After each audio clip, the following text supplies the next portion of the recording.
মাছটা কি সুন্দর করে সাজিয়ে নিল দীপা। এবার কি করলে? মাছটা কি করলে? সাজালাম, ধনে পাতার উপর দিলাম। হ্যাঁ, নাহলে তো মাছটা এবার তুলতে গেলে ভেঙে যাবে না? কি মাছ। এবার মশলাটা আলুর, টমেটো, ধনেপাতা মশলাটা মাঝখানে দেবে, তাই তো? আজকে দীপার স্পেশাল খাবার।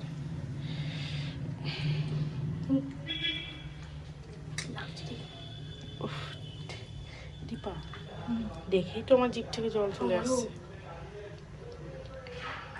খেয়ে না।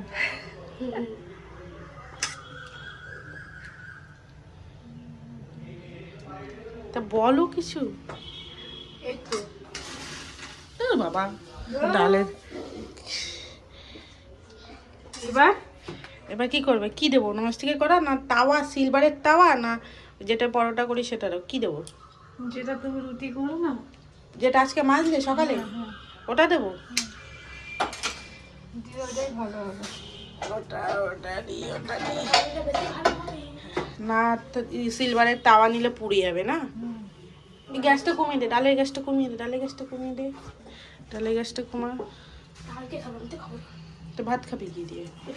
শুধু এটা দিয়ে ভাত খাওয়া যাবে? আর ভাজা করেছি, ভাজা আর ধনে পাতা বাটা হবে আজকে। কোথায়?